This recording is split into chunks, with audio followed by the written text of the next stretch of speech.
Excuse me. Hey there, Russ here. Welcome back to the shop.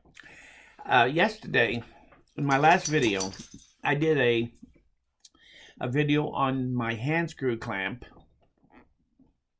This fella. I did a video on that and give you tips and tricks to watch for and how to understand which knob is moving in which direction. I did forget two kind of important points that let me bring to you real quick, and then we'll call this a kind of a shorter video. Excuse me, than usual. And the thought is that there's two things you want to watch for when you're using this as a vise. First off, the fallacy, no, I shouldn't say fallacy. Everybody thinks about one of these clamps and that you have to clamp it down in such a way that it's contacting throughout the full length of your piece on the jaw. And don't do that. It's not important. You don't need to do it. Ideally, what you want is you want this string to be perfectly parallel, like so. And then when you tighten either this one down or that one down onto your piece, you want your ending angle to actually be tipped in a little bit at the very tip. In other words, if I take this square, and this shows that this one is perfectly square to the table, so this is perfectly up and down. And if I put it on this one, well, that's hard to see it, but there is actually a overlap right here where this thing is actually leaning in to this piece. It's not perfectly straight.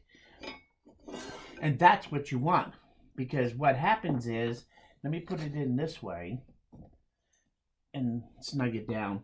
And that if you look at it, there's a gap down here a little bit to about here. And this thing is actually being held in from here to here. You're better off having this thing clamped, and actually even a little more angle than that.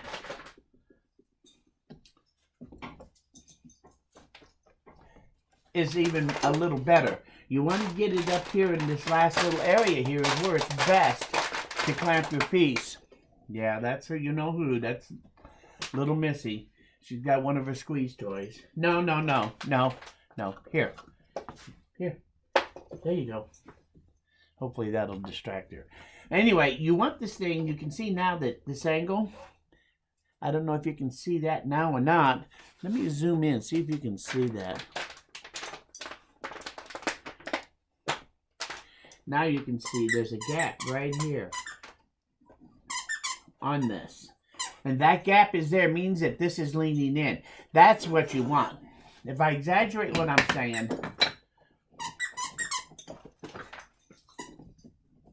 now you can really see the difference. It's really a lot closer here than it is here. And that angle right there is actually a pretty good angle. If you really want to bear down and tighten that in place, you can get a tighter grip with a little steeper angle. You can overdo the angle, but it takes a lot to do that. But always keep in mind that you really want this thing to be leaning in as it makes contact, as opposed to being straight down or actually leaning out. One thing you want to watch out for is you don't want, let me see, what am I doing here? No. Go on. No. You don't want it to be in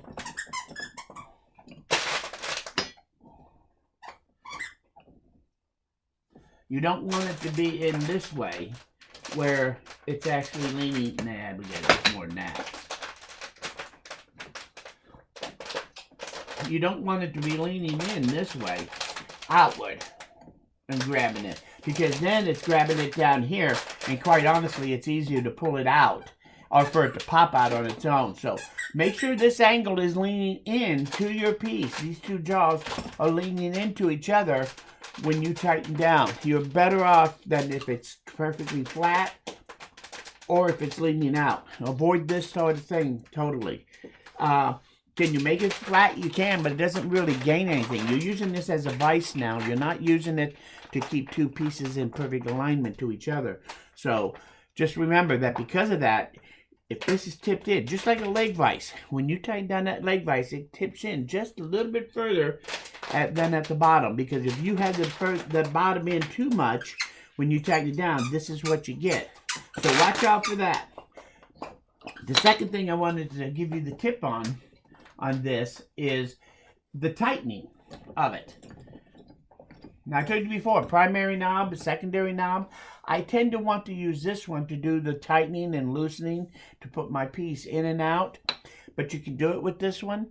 But one thing I will tell you, that if you don't know this about these things, that when you have a piece in here and you tighten it down, you tighten it with this handle. If this tightens it down to 50 foot-pounds by your hand tightening, this one will actually tighten it down to about 75 to 100 foot-pounds by using this one.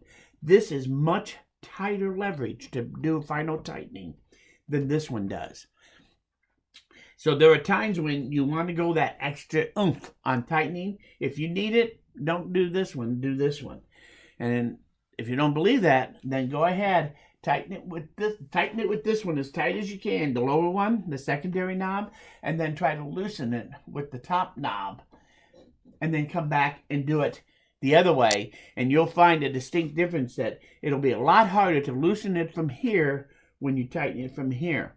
And if you tighten it from here, it'll be easy to loosen it from here. This gives you much more torque. So just kind of keep that in mind. There are times when you're going to want the final tighten. I take this one and I tighten. Then I take this one and a righty-tighty and go a little more. You can always turn this one a little bit more, no matter how tight you make that, because this one has a little bit more leverage. It's further away from there, and therefore you get a little bit more leverage torquing it this way than you do by pulling it in. So anyway, those are the two tips I kind of wanted to tell you about.